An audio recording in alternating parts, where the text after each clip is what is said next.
시온 찬양대 그리고 앙상블 귀한 찬양 감사합니다. 늘 수고하는 EDL 찬양대에도 감사의 말씀 드립니다. 바야흐로 선거의 계절이 시작됐습니다. 온 매스컴이 대통령 후보들 동정과 그들이 쏟아내는 정책 공약을 담아내느라 분주합니다. 이런 때 3년 동안이나 바다 밑에 가라앉아 있던 세월호가 인양되어서 우리 눈앞에 그 모습을 드러냈습니다. 마치 대권을 노리는 후보들과 그들을 따르는 사람들 앞에 당신들이 짊어지려고 하는 자리의 책임이 어떤 것인 줄 알고나 있는 것이냐고, 그리고 그 자리의 엄중함을 제대로 깨닫고 뛰라고 일깨우며 시위하는 것 같이 보이기도 합니다. 때때로 저는 어린 시절에 어느 한날 밤이 떠오르곤 합니다. 민방위 훈련이라고 하는 것이 처음 있었던 날입니다. 사이렌이 울리면 집집마다 야간 공습 대비 훈련으로 불을 꺼야 한다 하는 지침은 들어서 알고 있었습니다. 그 지침에 따라 저희 집은 아예 모든 불을 꺼버렸습니다. 그러나 처음 실시하는 훈련이기 때문에 꺼야 하는 불이 어떤 것들인지 잘 모르는 분들도 있었던 것 같습니다. 혹은 커튼으로 가려놓으면 비치지 않겠지 하는 마음, 혹은 이 정도의 빛이야 뭐 어떠랴 싶은 그런 마음으로 대비한 분들도 있었던 것 같습니다. 드디어 사이렌이 울렸습니다. 그런데 갑자기 창문을 요란하게 두드리거나 대문을 발로 걷어차는 그런 소리가 들려왔습니다. 욕설을 퍼붓는 큰 소리도 울려 퍼졌습니다. 그게 불과 몇십 분밖에 안 되는 시간이었지만 얼마나 살벌한 공포를 느꼈는지 모릅니다. 그런 행동을 한 사람들이 누구겠습니까? 완장차고 근무하는 민방위 대원들, 평상시에는 존재도 드러내지 않고 살아가던 그야말로 한 동네의 장삼이사인 평범한 사람들이었습니다. 그런데 평상시와 달라진 거 한 가지가 있었습니다. 민방위 대원 복장을 입고 완장 하나 찬 겁니다. 그런데 그 완장 하나 채워주니까 내면에 감추어져 있던 폭력성이 가차없이 드러나는 것입니다. 이럴 수 있는 게 인간임을 알게 됐습니다. 전쟁 같은 극한 상황이 벌어지게 되면 무슨 일이 일어나게 될지는 보지 않아도 알 수 있습니다. 슐라터라고 하는 사람은 말입니다. 모든 사람이 자기는 망치가 되고 남은 다 철판으로 삼으려는 무서운 죄를 지니고 있다. 망치는 철판을 두드려 자기가 원하는 모양을 만들어냅니다. 이것처럼 자기의 힘으로 남을 바꾸어 놓겠다고 하는 욕망, 그게 바로 인간의 죄라고 하는 말입니다. 이 죄가 갖가지 모습으로 위장을 해서 나타납니다. 부부 사이에도, 부모와 자식 사이에도 작용을 합니다. 스트레스라고 하는 게 뭐겠습니까? 자기 뜻대로, 자기 마음과 자기 생각대로 무엇인가가 바꾸어지지 않으니까 생기는 거 아닙니까? 상대가 자기 마음대로 따라주지 않고 일이 자기 뜻대로 풀려지지 않아서 생기는 결과가 스트레스입니다. 결국 스트레스라고 하는 것도 인간의 죄의 결과물인 거죠. 지금 우리는 사순절을 보내고 있습니다. 사순절은 주님의 십자가를 묵상하는 절기입니다. 이 절기가 왜 의미를 지니고 있습니까? 부활절을 바르게 맞이하기 위함입니다. 부활절은 주님께서 무덤 권세를 깨뜨리고 부활하신 영광의 날이요, 승리의 날입니다. 그런데 그 영광, 그 승리는 십자가를 통과해서 맺혀지게 된 열매입니다. 그래서 십자가 없이 면류관 없다, 그런 말이 나오게 된 거죠. 십자가를 바로 깨닫지 못하면 주님의 부활은 그런 나와는 아무런 상관도 없는 사건이 되는 겁니다. 그래서 사순절의 묵상이 필요한 겁니다. 그러므로 사순절의 묵상은 단순히 십자가를 생각하는 것이 아닙니다. 십자가가 나의 구태의연한 삶을 깨고 부수고 갈아엎어야 됩니다. 십자가가 나의 굳어진 내면을 파내어서 부활에 합당치 못한 자아를 비워내야 됩니다. 그래야 그 빈 자리를 주님의 영광으로 채워주실 수 있기 때문입니다. 사순절 넷째 주일인 오늘, 우리는 그런 사모함으로 오늘 본문 말씀을 받게 됩니다. 오늘 본문 말씀의 이해를 돕기 위해서 마태복음 후반부의 전반적인 흐름을 좀 이해할 필요가 있습니다. 마태복음의 전반부와 후반부를 가르는 분기점이 16장 13절부터 20절까지 말씀입니다. 그 말씀이 있었던 장소는 가이사라 빌립보입니다. 거기서 주님은 제자들에게 사람들이 인자를 누구라고 하느냐 그렇게 물으십니다. 거기 여러 가지 대답이 나오지요. 그러자 주님께서 다시 물으십니다. 너희는 나를 누구라고 하느냐? 그러자 시몬 베드로가 대답합니다. 주는 그리스도시요 살아계신 하나님의 아들이시니이다. 베드로의 그 대답에 주님께서 크게 만족하셨습니다. 그래서 말씀하십니다. 바요나 시몬아, 네가 복이 있도다. 이를 네게 알게 하니는 혈육이 아니요 하늘에 계신 내 아버지시니라. 또 내가 네게 이르노니 너는 베드로라. 내가 이 반석 위에 내 교회를 세우리니 음부의 권세가 이기지 못하리라. 그리고 주목해야 할 말씀이 그 아래 등장합니다. 21절입니다. 이때로부터 예수 그리스도께서 자기가 예루살렘에 올라가 장로들과 대제사장들과 서기관들에게 많은 고난을 받고 죽임을 당하고 제3일에 살아나야 할 것을 제자들에게 비로소 나타내시니, 여기 등장하는 비로소 나타내시니 이 표현이 참 중요합니다. 그 전까지는 이렇게 노골적으로 분명하게 직접 언급하지 않으셨다는 겁니다. 그런데 베드로의 대답을 들으시고 주님은 당신에 대해서 제자들이 잘 파악하고 있다 생각하신 것이죠. 이제는 제대로 된 얘기를 전해도 되겠다 판단하신 겁니다. 그래서 비로소 나타내신 겁니다. 그러나 실상은 달랐습니다. 베드로가 예수를 붙들고 항변하였기 때문입니다. 이런 상황에서 그 다음부터는 당신이 가시는 길에 대해서 제자들을 깨우치시는 훈련이 계속됩니다. 당장 그 자리에서도 이렇게 말씀하셨습니다. 16장 24절 25절이지요. 누구든지 나를 따라오려 자기를 부인하고 자기 십자가를 지고 나를 따를 것이니라. 누구든지 제 목숨을 구원하고자 하면 잃을 것이요 누구든지 나를 위하여 제 목숨을 잃으면 찾으리라. 그 일이 있은 후로부터 엿새 후입니다. 주님은 베드로와 야고보와 그 형제 요한을 데리고 높은 산에 올라갔습니다. 세 제자들은 소위 변화산 사건을 경험하게 된 겁니다. 주는 그리스도시요 살아계신 하나님의 아들이시라고 자기들이 말로 고백했던 그 고백을 생생하게 눈으로 목도하며 경험하게 된 겁니다. 바로 이 일이 있고 난 뒤의 일입니다. 주님은 다시 두 번째로 순환과 부활에 대해서 예언을 하십니다. 17장 22절 23절입니다. 갈릴리에 모일 때 예수께서 제자들에게 이르시되 인자가 장차 사람들의 손에 넘겨져 죽임을 당하고 제3일에 살아나리라 하시니 제자들이 매우 근심하더라. 그리고 주님은 계속해서 하나님 나라의 모습에 대해 그 나라 백성들의 삶의 모습에 대해서 제자들에게 가르쳐 주십니다. 그리고 오늘 우리들이 읽은 본문 말씀 바로 앞부분 20장 17절부터 19절의 말씀이 등장합니다. 예수께서 예루살렘으로 올라가려 하실 때 제자들 12제자를 따로 데리시고 길에서 이르시되 보라 우리가 예루살렘으로 올라가노니 인자가 대제사장들과 서기관들에게 넘겨짐에 그들이 죽이기로 결의하고 이방인들에게 넘겨주어 그를 조롱하며 채찍질하며 십자가에 못 박게 할 것이나 제3일에 살아나리라. 예수께서 예루살렘으로 올라가려 하실 때입니다. 이제 주님은 당신이 지실 십자가 바로 앞에까지 와 계신 거지요. 그 순간 12제자를 따로 데리시고 말씀하셨다는 겁니다. 그만큼 중요하고 긴밀한 말씀, 당신의 속내를 몽땅 드러내 보이시는 말씀이셨다는 거지요.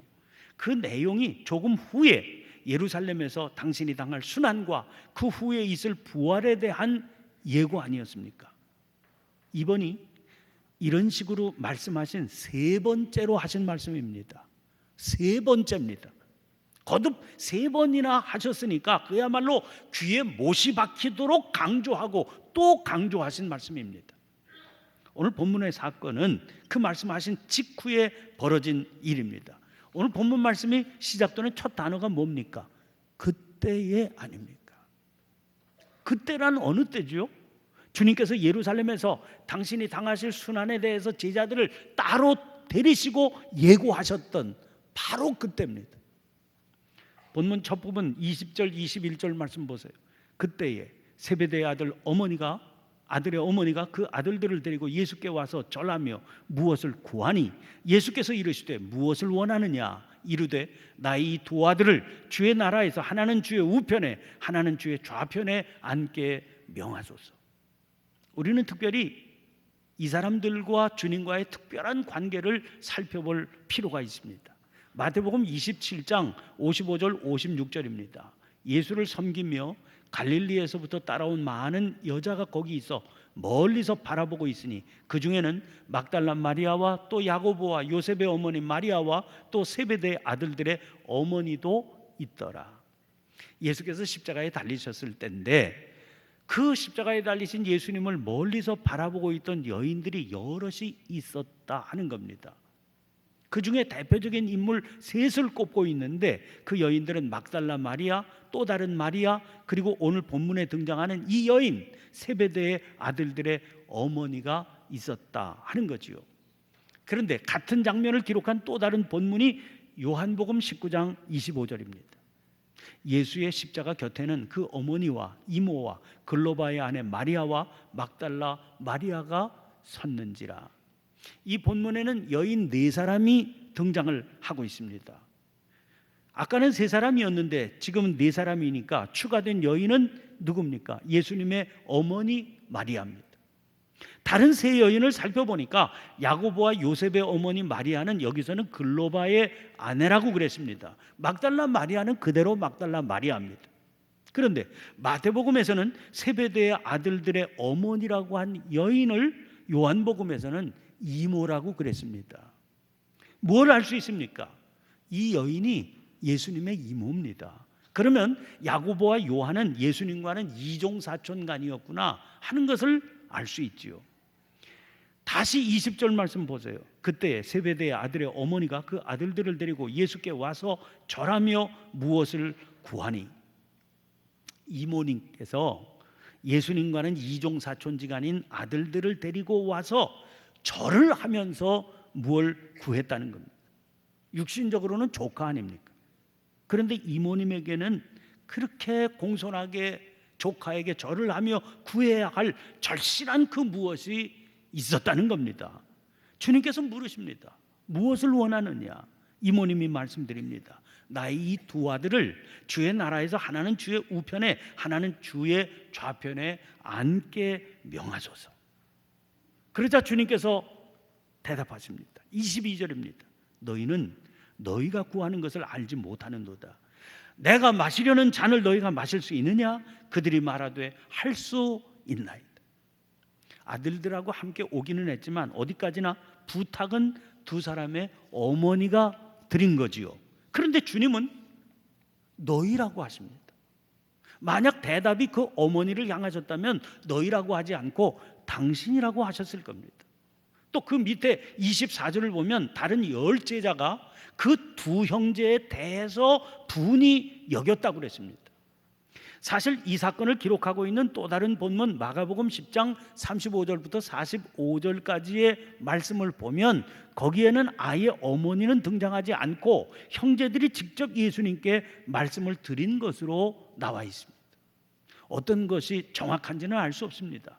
다만 분명한 건 주의 나라에서 주의 좌우편에 앉고 싶어 한 것은 제자 두 사람이 간절히 바라는 것이었다 하는 것만큼은 분명합니다. 그래서 주님께서 말씀하신 겁니다. 너희는 너희가 구하는 것을 알지 못하는도다. 공동번역에서는 이 부분을 너희가 청하는 것이 무엇인지나 알고 있느냐? 그렇게 물으십니다. 아니, 원하는 게 이렇게 분명히 나와 있지 않습니까? 그런데 왜 알지 못한다고 하신 겁니까? 그들이 지금 그리는 그 그림이 그 나라에 있지 않기 때문입니다. 그들이 그리고 있는 그림이 뭡니까? 주님께서 그 그림을 이렇게 묘사하십니다. 25절입니다. 이방인의 집권자들이 그들을 임의로 주관하고 그 고관들이 그들에게 권세를 부리는 줄을 너희가 알거니와. 그들이 지금 앉고 싶어하는 주의 좌우편이란 이방인의 집권자들이 앉는 자리, 사람들을 임의로 주관하고 권세를 부리는 그런 자리를 그리고 그 자리에 앉고 싶어하고 있는 겁니다. 그런데 문제는 주의 나라에는 그런 자리가 아예 없다는 거예요. 그런 자리 자체가 없는데 그런 자리에 앉게 해달라니 이거 답답한 노릇이지요. 그래서 너희가 구하는 것을 알지 못한다 그러신 겁니다. 사실 알지 못하는 건 그들만의 얘기가 아닙니다. 24절 다시 보세요. 10 제자가 듣고 그 두 형제에 대하여 분이 여기거늘. 다른 10 제자는 왜 분이 여겼습니까? 아니, 이종사촌이라고 하는 특수한 인척관계를 내세워서 그것도 이모님까지 동원시켜서 핵심 요직에 앉혀달라고 인사청탁을 한 거 아닙니까? 화가 날 만도 하겠죠? 그러나 생각해 보세요. 아예 그 나라에는 그런 자리란 없다 하는 사실을 분명히 알기만 했어도 화가 났겠습니까? 그랬다면 화가 나는 게 이상한 일이지요. 오히려 그 두 사람을 딱하게 여겼을 겁니다. 주님께서 그렇게 그 나라에 대해서 가르쳐 주셨는데도 아직도 깨닫지 못하고 있느냐, 그 두 형제에 대해서 안타까운 마음을 품게 됐을 겁니다. 그런데 사실은 어떻습니까? 분이 여겼다는 거예요. 그런 자리에 대한 욕심이 그들에게도 있었기 때문이죠. 선수를 빼앗겼다는 생각, 자기들은 주님과 그런 특수한 인적 관계가 아니라는 생각, 그런 생각들이 분함으로 표출된 것 아니겠습니까? 이제는 주님의 대답에 귀를 기울여 보시길 바랍니다. 주님은 먼저 야고보와 요한에게 물으십니다. 22절 하반절입니다. 내가 마시려는 잔을 너희가 마실 수 있느냐? 여기서 마시려는 잔은 무엇입니까? 조금 후에 겟세마네 동산에서 주님이 이렇게 기도하셨지요. 마태복음 26장 39절입니다. 내 아버지여, 만일 할만하시거든 이 잔을 내게서 지나가게 하옵소서. 그러므로 주님께서 말씀하신 잔이란 십자가의 고난과 죽음을 말씀하신 겁니다. 그런데 그 질문에 대해서 그들이 주저하지 않고 대답합니다. 할 수 있나이다. 과연 우리의 아들들이란 별명이 붙을만 합니다. 그 대답에 대한 주님의 말씀입니다. 23절입니다. 너희가 과연 내 잔을 마시려니와 내 좌우편에 앉는 것은 내가 주는 것이 아니라 내 아버지께서 누구를 위하여 예비하셨든지 그들이 얻을 것이니라. 여기 과연 내 잔을 마시려니와 이렇게 말씀하신 것은 그들이 나중에 감당해야 할 사명의 삶에 대한 예언과 같습니다. 사도행전 12장 2절을 보면 여기 야고보는 사도 가운데 첫 번째 순교자가 됩니다. 요한의 삶은 더 극적입니다. 그에 대해서 전해지는 이야기는 이렇습니다. 예수님께서 십자가에 달려 돌아가시면서 십자가 아래에 있던 요한에게 당신의 어머니를 부탁하십니다. 그 당부를 지키기 위해서 요한은 마리아를 에베소 근교의 동굴에 모시고 그 마리아의 노후를 책임지게 됩니다. 그런데 그 어머니를 모시고 사는 그 기간은 교회의 복음 전도가 핍박 가운데서도 한참 왕성하게 일어나던 때입니다. 예수님 생전에는 그 이름도 없고 존재도 들어보지 못한 사도 바울의 활약도 돋보이던 그런 시기였습니다. 그러나 정작 야심찬 사명자 요한은 아무것도 할 수 있는 게 없었습니다. 마리아에게 묶여서 마리아를 돌보는 사명을 감당해야 되었기 때문입니다. 그리고 결국 마리아가 세상 떠난 후 그는 체포되어서 저 반모섬으로 유배를 당하게 됩니다. 다시 또 세상에서 잊혀진 사명자 되어서 살게 된 거지요. 그의 말년에 대해서는 정확하게 알려진 바가 없습니다. 순교했다는 얘기도 있고 90세까지 살았다고도 전해지고 있습니다. 아무튼 사도 중에서는 가장 오랜 생애를 살았던 것만큼은 틀림이 없습니다. 그리고 그 생애를 거치면서 성격 급하고 야심찼던 그는 사랑의 사도로 변모됩니다. 그뿐 아니라 하나님께서 친히 허락해 주신 우주의 대역사의 마지막을 환상 중에 보게 되어서 계시록을 써서 남기게 됩니다. 야고보와 요한 두 형제의 삶에 하나님께서 지어주실 사명의 모습은 이토록 서로 달랐습니다. 그러나 그럼에도 불구하고 똑같은 것 한 가지가 있었습니다. 바울이 선포했던 것처럼 살든지 죽든지 내 몸에서 그리스도가 존귀하게 되게 하려는 그것이 사명이었다는 겁니다. 주님은 하나님께서 그들에게 그 사명 맡기실 것이라고 예언하신 겁니다. 그러므로 그들 역시 그 사명을 사모하고 원했어야 되는데 아직까지는 그들의 믿음이 거기에 미치지 못했던 겁니다. 이어지는 주님의 말씀입니다. 내 좌우편에 앉는 것은 내가 주는 것이 아니라 내 아버지께서 누구를 위하여 예비하셨든지 그들이 얻을 것이니라. 주님의 자리 좌우편에 앉는 것은 주님이 하시는 일이 아닙니다. 아버지께서 예비하신 대로 행하실 일이라는 겁니다. 그러니 권한도 없는 주님께 찾아와서 부탁할 필요조차 없는 일이지요. 어떤 사람들은 아니 이 정도의 권한도 없다 하신 것을 보면 어떻게 주님이 하나님의 아들이라고 할 수 있겠느냐 그렇게 말도 합니다. 그러나 역설적으로 그랬기 때문에 주님은 하나님의 아들이셨음이 분명한 겁니다. 주님의 능력은 당신으로부터 나오는 것이 아니었기 때문입니다. 주님은 자기를 비우고 또 비워서 당신은 아예 흔적도 없으셨습니다. 그 온통 비어있는 자리에 온통 하나님을 모셨습니다. 그래서 담대하게 나와 아버지는 하나이니라 그렇게 선포하실 수 있으셨던 거죠. 주님과 그들 사이에 오고 간 이야기를 다른 제자들이 들었습니다. 그 두 형제에 대하여 분이 여겼다고 그랬죠. 그들 역시 두 사람과 다 똑같은 마음이었다는 증거라고 말씀을 드렸습니다. 이제 주님께서 제자들을 다 불러다가 말씀하십니다. 25절입니다. 이방인의 집권자들이 그들을 임의로 주관하고 그 고관들이 그들에게 권세를 부리는 줄을 너희가 알거니와. 여러분, 이방인은 누굽니까? 믿음의 비밀을 모르는 사람들입니다. 하나님 나라의 역사를 깨닫지 못한 사람들이지요. 그 세계에서, 그 이방인의 세계에서 힘께나 쓴다는 집권자들과 고관들은 어떻게 사는지 너희가 알지 않느냐 하는 겁니다. 그들은 어떻습니까? 집권자들은 그들을 임의로 주관합니다. 새 번역을 보니까 백성들을 마구 내리 누르고 이렇게 옮겼습니다. 고관들은요 권세를 부립니다. 그런데 보세요, 26절입니다. 너희 중에는 그렇지 않아야 하나니. 여기 너희란 누굽니까? 제자들이지요. 제자들이란 주님께서 가시는 삶을 그대로 따라가기로 결단한 사람들 아닙니까? 그런 사람들이라면 그래서는 안 된다는 겁니다.